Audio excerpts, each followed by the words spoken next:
Thank you so much for coming today. I'm so thrilled to have Amber in class. She's an absolute joy to have. She's always super helpful and eager to learn, and she's always super kind to other students. I mean, she's absolutely amazing in class. Um, the reason I asked you to come in today was to discuss some of the assessments we did on Amber's reading recently. So basically she was tested on her phonemic awareness, her phonics, and fluency and comprehension. She did really, really well in her phonics area and phonemic awareness area, where she was really good at hearing the sounds and being able to repeat the syllables and letter sounds and things like that. She's doing really, really great with that. She can segment the words, break them apart, she can put words back together, and she is doing wonderful with her whole word, being able to recognize whole words, and the more we practice, the better and more strong she's become in being able to recognize those things. She also has shown great huge improvement in her fluency. She's gone from having to really break down each word and sound out every single letter and every syllable. She's been able to kind of chunk sentences where she's saying 3 to 4 words at a time before having to pause and try again. So I think we've kind of found a good fit as far as the level of difficulty goes with the reading passages we've been giving her, but I really do think that she's shown a lot of improvement. It's doing really, really well. So before we go into some of the results from the test, or more of the results from the test, I was wondering how often are you guys typically able to read at home, just so I can kind of get a feel for it? Not as often as I would like. Unfortunately, my husband and I both work long hours, and our family has a very busy schedule, so we're not able to read and set down that block of time like I would hope we'd be able to. Okay, yeah, that's understandable, especially when you get busy. Okay, so that's definitely something that I would definitely suggest we kind of work on, but I'm going to give you some strategies that you guys can do at home, and hopefully these will help give you at least a start and something that you can go off of instead of having to try to think about it and set it up yourself. So the first one that I would suggest, as far as supporting Amber in her phonics area, if you will, and this is where she is, and I'm sorry, this is the phonemic awareness area. This is where she's able to kind of separate the parts of speech into individual units of sound. So, and the smallest units of sound. So, first I would suggest working on her rhyming skills. I really think that working with some passages that had a high frequency of words that rhymed and were similar would really help with her just being able to recognize words in general, and then eventually help her with her fluency. This is also, when you guys are doing this at home, as you're reading the story, if you are reading it together, try to read, you read a line but leave out the ending word and see if she can come up with a different word that could, and predict either a different word or what word actually goes there, if she's reading along with you. So that's definitely one way that she can be supported at home. Okay. Where can I go ahead and get these materials, or where would you suggest that I get them to kind of promote the practice of writing at home? Oh, I can definitely send home some passages. I have some resources that I can look up some passages that we can print out and send home. I'll also look into some books, at least a book list, if you guys can maybe pick them up at the library. It's always wonderful to have an at-home library, but I'm not suggesting that you always have to go out and buy all these books. I can also help Amber at the library and speak to the librarian and make sure that when she's picking out books that we kind of start strategizing the books that she's picking out. So that's definitely doable. The next one I would suggest doing at home is decoding. It'll help with her decoding skills if she can break apart the pronounceable word parts of a bigger word that's more difficult, finding the parts that she does know without just giving it to her. Try to challenge her to see, okay, what part of it do you know, and work from there. What's before, what's after, what else could this part mean? So that'll definitely help. She's a very bright young lady. She's able to figure those things out. We just have to kind of give her that time to think about it and kind of struggle through it so that she can just build those skills on her own. And then I would also suggest repeated reading. So picking a book and reading it, a bedtime story, reading the same one before bed every night for a week.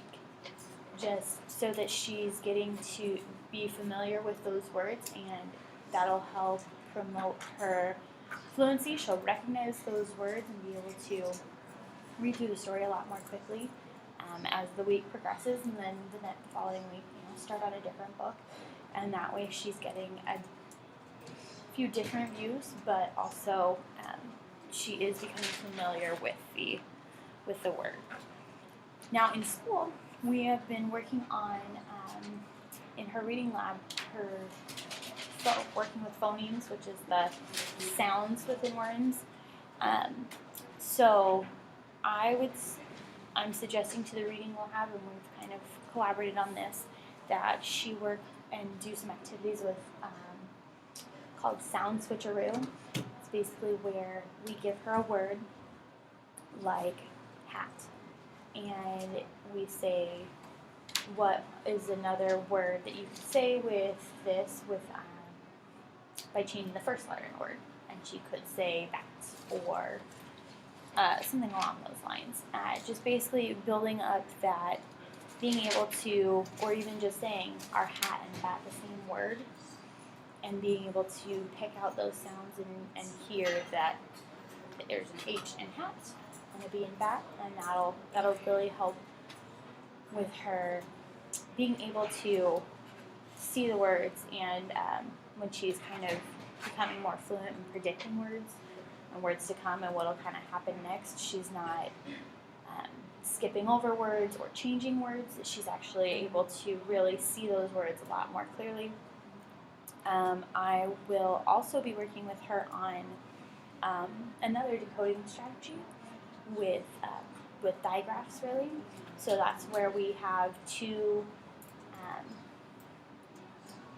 consonants that come together to make one sound, or with some blends sometimes too. She seems to do better with blends, but when the two consonants come together, like in bring, you can hear the B and the R. So she can usually pick those words out with digraphs, but she's having, with blends, but she's having some issues with some of the digraph words, so like the ch and the sh. Just those words that start with that, she's kind of having an issue with being able to tell when those are necessary, when she's writing and when she's reading, being able to just automatically recognize when CH is next to each other, then it's ch, not h. So that will be the second one I would believe that will really help. And then the last one that I really am actually going to be implementing class-wide a little bit more, but I really think that it'll be something that'll help tremendously with Amber, is Reader's Theater. And this is an activity where we give students stories, and they kind of can act them out. They'll have their own parts, and it's not with props or anything, but just to kind of give them the opportunity to read some lines and actively get engaged in what they're reading, so that it's not just book, boring, and just changes it up a little bit. So what impact does this all have on Amber's grades? Well, recently I've seen Amber struggling, and she has become a little bit more frustrated sometimes in class.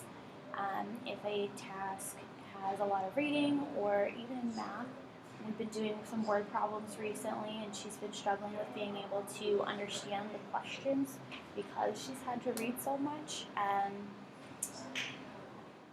That's kind of been an issue. She has had her moments where she gets really frustrated and shuts down. So we really want to work on that. And I've been pairing her up with a partner, or I will intentionally, I'll go through and I'll read through the questions sometimes and have them all have the whole class highlight or circle the main content, important words in the question, so that they can refer back to those as their answer to make sure that they answer every part. So I'm hoping that that'll be something that we can work on, but it does have an impact, and we're going to work on fixing that for her. Okay. So, but now that I've kind of discussed some of the strategies that we're going to be working with, is this something that you think you can do at home by, if I help you, provide you with some rhyming books and some, just having her decode the words by pronouncing what she can and identifying what she can, and then also having a repeated reading book that she kind of stays consistent with? Yeah, I mean, obviously we do the best that we can with the materials that we have and that we provide, and we'll go ahead and make sure that we set aside that extra time after school or before that to make sure that we get this done. Perfect. Thank you so much. I do truly appreciate the support at home.